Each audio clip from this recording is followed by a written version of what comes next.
सुस्वागतम. मुरंबा मालिकेच्या आजच्या भागामध्ये आपण पाहणार आहोत की आता अक्षय हा रामाकडे जायला निघतो. तर समोर घरात लगेचच रेवा ही अक्षयला आडवी येते. तर अक्षय हा बोट वर करत रेवाला मान हलवत म्हणतो की नाही. तर लगेचच अक्षय हा त्याच्या कारमध्ये येऊन बसतो. तर रेवाला लगेचच क्लिक होऊन रेवा पळतच अक्षयकडे येते आणि म्हणते की अरे अक्षय, माझं एक इम्पॉर्टंट काम आहे, मला तू ड्रॉप करशील का. तर अक्षय हा गाडीतून पुन्हा खाली उतरतो. अक्षय म्हणतो की रेवा, तू एक मुलगी आहेस आणि मी शशिकांत मुकादमासारखा नाहीये, एकाच मिनिटात तुझं मुस्काड फोडील. तर लगेचच रेवा म्हणते की माइंड युअर लँग्वेज अक्षय. तर अक्षय म्हणतो की mind your own business Reva, तू तुझं काम बघ. बोट करत अक्षय म्हणतो की माझ्या वाटेला जाऊ नकोस रेवा, नाहीतर माझ्यासारखा माणूस तुला शोधून सापडायचा नाही. रेवा म्हणते की अक्षय, तू माझ्यावर एवढी चिडचिड काय करतोयस, का केलंय मी. आणि लगेचच रागाने अक्षय त्याच्या गाडीतून तेथून निघून जातो. अक्षय गेल्यानंतर लगेचच रेवा तिच्या मम्माला फोन करून म्हणते की मला तुझ्यासोबत इम्पॉर्टंट बोलायचं होतं. तर रेवाची आई म्हणते की मी 5च मिनिटात येते. तर रेवा फोन ठेवते. ते एका रस्त्यावर येतो आणि त्याची कार एका फुलाच्या दुकानात थांबवतो. तर आता अक्षय, रामाला आपण फुलं घेऊ असा विचार मनात आणून कारमधून उतरतो. अक्षय हा रामासाठी आता एक बुफे घेतो आणि जाऊ लागतो. तेव्हा आपण रामाच्या केसात कसा गजरा माळला होता हे अक्षयच्या डोळ्यासमोर येऊन अक्षय पुन्हा दुकानात येतो. त्यानंतर अक्षय हा पुन्हा दुकानातून रामासाठी मोगऱ्याची फुले घेतो आणि जाऊ लागतो. तर जात असताना अक्षय विचार करतो की मला बघितल्यानंतर रामाला राग तर येईल, पण हे फुलं बघितल्यास तिचा राग हा विरून जाईल. तर अक्षय म्हणतो की अजून काय केल्याने रामाचा राग जाईल. तर एवढ्यात समोर एक फुगेवाला उभा असतो. तर आपण रामासोबत कसे फुगेवर उडवले होते आणि आपला राग कसा रामाने घालवला होता हे अक्षयला आठवून अक्षय सुद्धा आता ते फुगे घेतो. अक्षय त्या फुगेवाल्याला म्हणतो की मला भरपूर फुगे द्या, आम्ही एक नाही तर भरपूर फुगे उडवतो. तर तो व्यक्ती खुश होऊन लगेचच अक्षयला खूप सारे फुगे देतो. तर एवढ्यात रमा ही अक्षय समोर येते आणि अक्षयच्या हातातील एक फुगा घेऊन वर उडवते आणि म्हणते की फुगेवाल्याला तुम्ही सांगितलं का मला राग आलाय. आलाच मला तुमचा खूप राग. अक्षय म्हणतो की आता एक फुगा तू वर हवेत उडवला तर तुझ्या मनातला थोडा तरी राग कमी झाला ना. रामा म्हणते झाला, पण अजून माझ्या मनात खूप राग आहे. तर अक्षय पुन्हा रामाला एक फुगा देतो. तर रामा तो फुगा वर सोडते आणि म्हणते की अजूनही खूप राग आहे. तर अक्षय एक एक फुगा रामाला देत असतो आणि रामाचा सगळा राग घालवत असतो. तेवढ्यात फुगेवाला अक्षयला म्हणतो की साहेब, तुम्ही कोणाशी बोलताय. तर अक्षय भानावर येतो आणि समोर कोणीच नसतं. त्यानंतर अक्षय ते खूप सारे फुगे आणि मोगऱ्याची फुले घेऊन जाऊ लागतो. त्या फुलाकडे आणि फुग्याकडे बघून अक्षय हा रस्ता क्रॉस करत असताना पाठीमागून भरधाव वेगाने एक कार येते आणि अक्षयला उडवते. तर इकडे आता रमा आरशासमोर येऊन कुंकू लावू लागते. रमाने त्यासाठी करंडा घेतलेला असतो. इकडे अक्षयला कारची धडक बसताच अक्षय मोठ्याने रमा असे ओरडतो. तर अक्षयच्या हातातील सर्व फुगे आणि फुले हवेत उडालेली असतात. त्याच वेळेस इकडे रमाच्या हातातील कुंकवाचा करंडा खाली पडतो. तर इकडे अक्षय हा जोराने खाली पडतो. त्याच वेळेस तो फुगेवाला अक्षयला बघून मोठ्याने ओरडतो साहेब आणि त्याच्याकडे धाव घेतो. तर आता इकडे आता रमा ही कुंकू लावत असताना लगेचच तिच्या हातातून कुंकवाचा करंडा खाली पडतो. ते बघून रमाला मोठा धक्का बसतो. तेवढ्यात कावेरी तिथे म्हणते की अगं रमा, काय केलंस तू, हे कुंकू कसं सांडलंस. तर रमा म्हणते की आई, हे कुंकू सांडणं म्हणजे अपशकुन असतो ना. तेव्हा कावेरी म्हणते की रमा, तू काही काळजी करू नको, काही होणार नाही. तर रमा म्हणते की हे तर व्यवस्थित असतील ना. तेव्हा कावेरी म्हणते काय. तर रमा आतमध्ये निघून जाते. त्यानंतर रमा तिच्या मंगळसूत्राला हात लावते आणि म्हणते की मला भीती वाटते आई, सगळं काही व्यवस्थित असेल ना. तर आता इकडे अक्षय हा तसेच रस्त्यावर पडून असतो. तेवढ्यात रेवा ही तिच्या कारने अक्षयला धडक दिलेली असते आणि ती पुढे जाऊन थांबते आणि काच उघडून रेवा ही अक्षयकडे बघते. तर रेवा म्हणते की रेवा, तू हे काय केलंस, अक्षयला जास्त लागलं असेल तर. रेवा म्हणते की अक्षय, तू रमाला भेटायला का चालला होतास, मी एवढं वाईट नाहीये, पण मला तू ह्या अशा गोष्टी करायला भाग पाडतोयस. रेवा म्हणते की मग मला हे सहन होत नाही अक्षय, तू हे असं का केलंस आणि देवा प्लीज अक्षयला वाचव. अक्षयला थोडं लागलं असेल तरी चालेल, मी अक्षयला आयुष्यभर आधार देईल असे आता रेवा विचार करत असते. तेवढ्यात तो फुगावाला रेवाला बघतो आणि रेवाच्या कार समोर येत म्हणतो की ओ मॅडम, त्या माणसाला बघा किती लागलंय. तुम्ही त्या माणसाला धडक दिली तर रेवा घाबरून तेथून निघून जाते.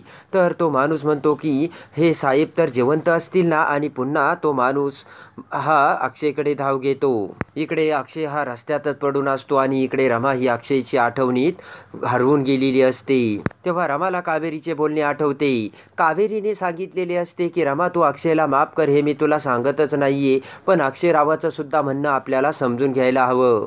एवढ्यात दरवाजात उभी असलेल्या रमाचं मंगळसूत्र अटकतं.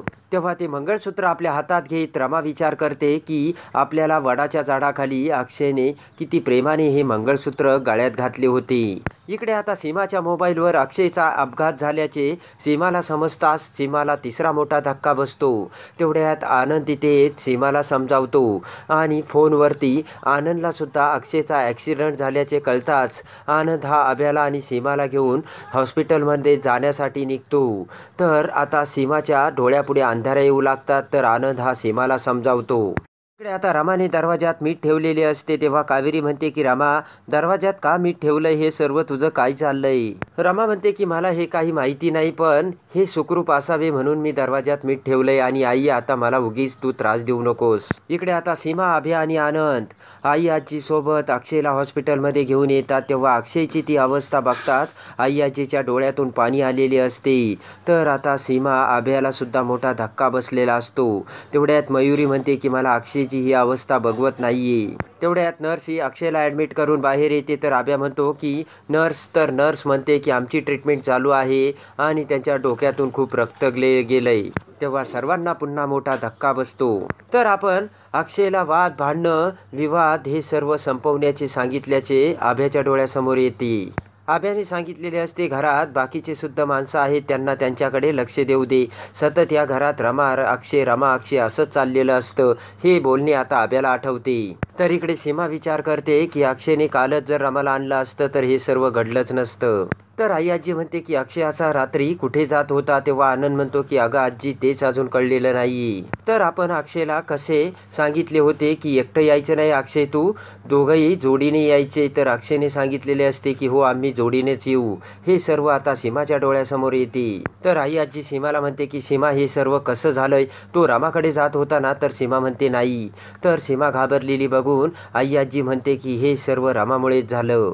आई आजी म्हणते की खबरदार, त्या रमाला अक्षयच्या ॲक्सिडेंटबद्दल कुणी सांगितलं तर मला आता रामाची सावलीसुद्धा माझ्या अक्षयवर पडू द्यायची नाहीये. आनंद म्हणतो की अगं आजी. तर आजी म्हणते की विषय संपला आनंद. तेव्हा सर्वजण गप्प बसतात. तर आता इकडे कावेरी आणि रमा येरझऱ्या मारत अक्षय येण्याची वाटच बघत असतात. तेव्हा कावेरी रमाला समजावत म्हणते की तू काही काळजी करू नको, सगळं ठीक असेल. आणि मी एक काम करते, मी सीमालाच फोन करते. तर कावेरी सीमाला फोन लावते, पण सीमाकडे फोन नसल्यामुळे फक्त सीमाचा फोन वाजतच असतो. कावेरी म्हणते की अगं रमा, सीमा फोन उचलत नाहीये, फक्त फोन वाजतोय.